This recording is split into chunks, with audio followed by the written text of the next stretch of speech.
That's wrong. Do not touch that rock with a wire brush. That greasy, dark crust clinging to the surface is not river mud. It is a hydrothermal fingerprint, the only physical proof that stone came from a gold-bearing vein. And the moment you scrub it off, no gemologist on this planet can reconstruct it. In 1991, Roy Wheaton pulled a rough ruby from actinolytic marble in Australia's Harts Range, 190 kilometers northeast of Alice Springs. He acid-washed half the specimen before sending it for assessment. The uncleaned half, still wearing its original goethite crust, came back at 2,800 Australian dollars per carat rough. The cleaned half lost its provenance entirely. One bottle of acid turned a career-defining find into an authentication nightmare. But here is what makes this unforgivable. A Mohs scratch test with the Wrekin hardness pick set, $12 on Amazon, would have confirmed that mineral in under 15 seconds. A wet surface inspection under the SE Professional 10X illuminated loupe at $15 would have revealed the translucent grain boundaries and waxy luster that vanish permanently the instant any cleaning begins. And a quick pass with the Convoy S. 2 plus 365 nanometer ultraviolet flashlight at $25 would have shown fluorescence patterns that acid destroys on contact.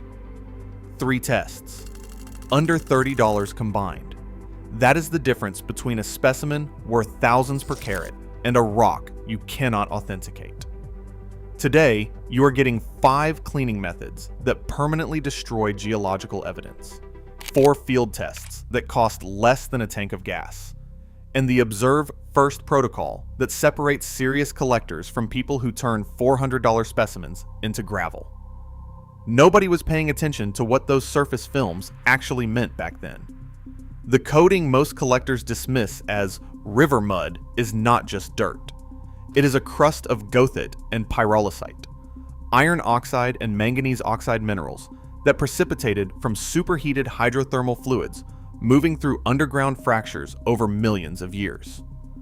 Those films carry diagnostic iron to manganese ratios and trace elements like cobalt, nickel, lead, and zinc. A trained eye can read them as proof of hydrothermal mineral transport, evidence that tells you whether you are holding a piece of a gold-bearing vein or just another river rock. I learned this in the Antwerp Diamond District, where the surface of an uncut specimen is a document, and a gemologist reads that document before ever touching the stone. The cleaning method is not a finishing step. It is part of the identification process. The surface is not dirt, it is data. Number 1, wire brushing. That thin film of goethite and pyrolusite precipitated directly from hydrothermal fluids, and their iron to manganese ratios confirm the hydrothermal origin of the deposit. Once that film is gone, you cannot prove what you had. Take Crystal Peak in Teller County, Colorado. Smoky quartz and deep teal amazonite specimens recovered from BLM public land routinely sell for $200 to $800 per piece. The keyhole pocket of 1985 and the tree root pocket of 1997 each yielded hundreds of combination specimens. Smoky quartz sitting on amazonite, perched on a feldspar matrix. Those pieces command 3 to 5 times the price of single mineral examples. Wire brush the feldspar matrix off in excitement, and a $600 specimen becomes a $150 sale. The matrix is not dirt. It is the mineral association that proves provenance and multiplies value.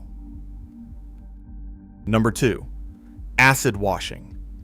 Even household vinegar dissolves the calcium carbonate matrix that physically cements gem crystals inside fractured veins in hard host rock. Emeralds, sapphires, and garnets form inside hydrothermal fracture systems.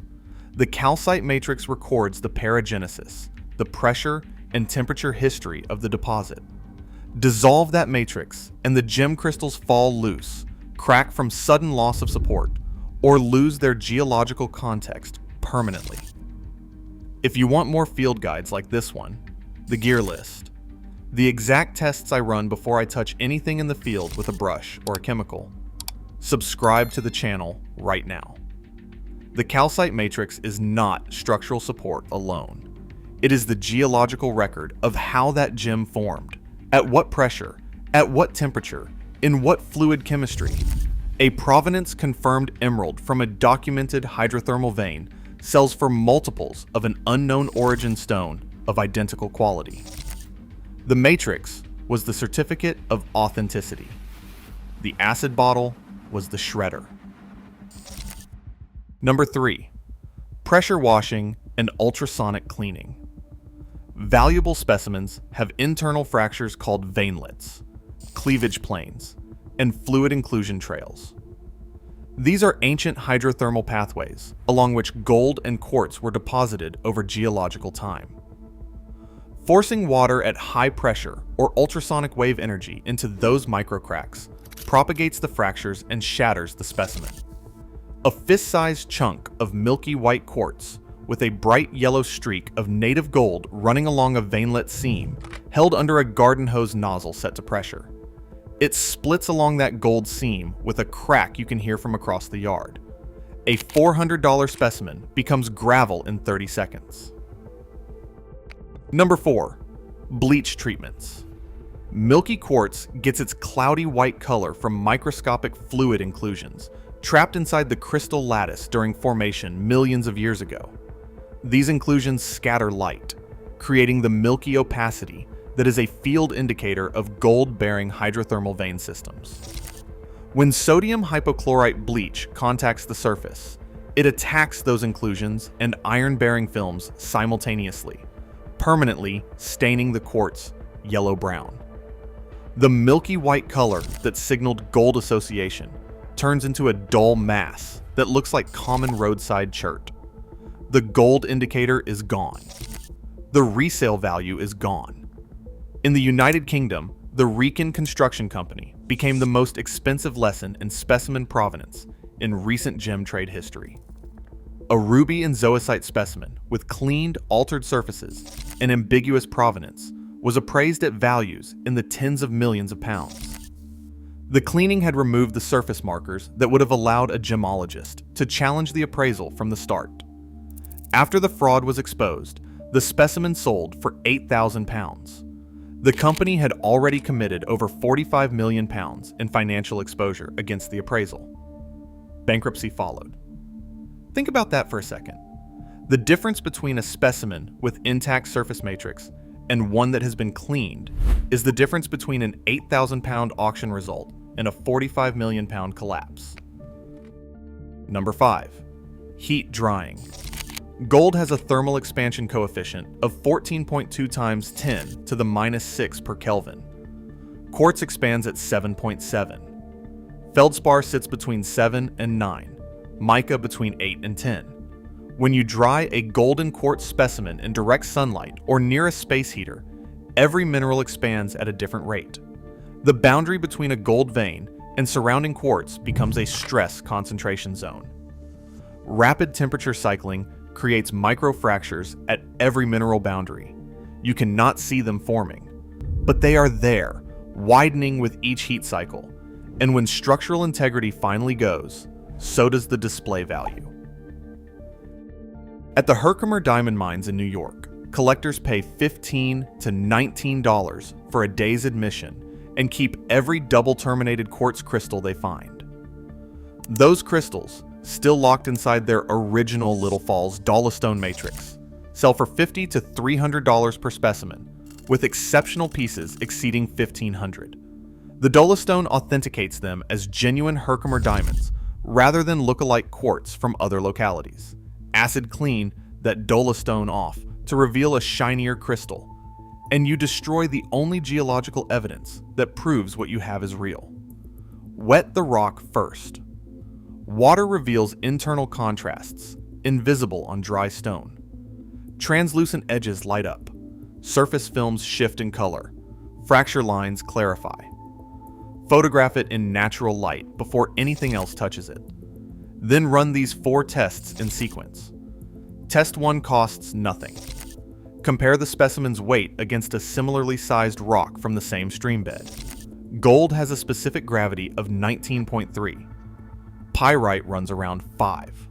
Quartz sits at 2.65. If that stone feels twice what it should for its volume, that density anomaly is your first data point, registered before a single surface atom has been disturbed.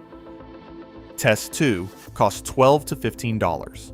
Wet the surface and examine it under the SE Professional 10x illuminated loupe, model M J3622L. The glass lens and LED lighting will show internal reflections, translucent edges at grain boundaries, and the waxy luster of undisturbed goethite films.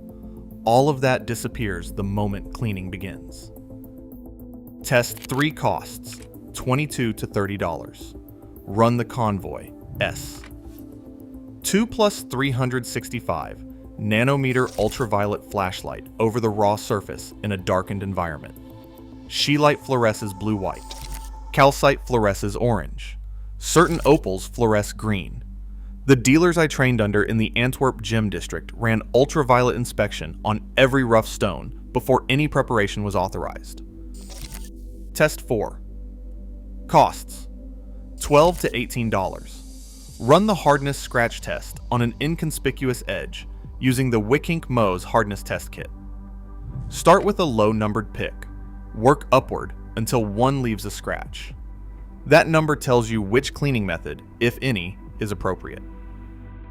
That heavy, mud-caked stone is still sitting in my memory, pulled from a cold, rushing mountain stream with the late afternoon sun throwing gold light across the water surface. The dark, goethite film intact across its rough contours, the weight of it wrong in the best possible way. You know now what that film is. That brown coating that looks like river mud is a forensic record of millions of years of hydrothermal activity, superheated mineral-rich water moving through underground fractures, and precipitating its chemical signature onto every surface it touched.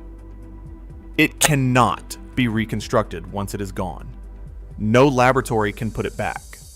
The stone was still telling its full story when it came out of that water. Before you reach for a wire brush, an acid bottle, a pressure nozzle, or a heat lamp, ask yourself what you're about to erase.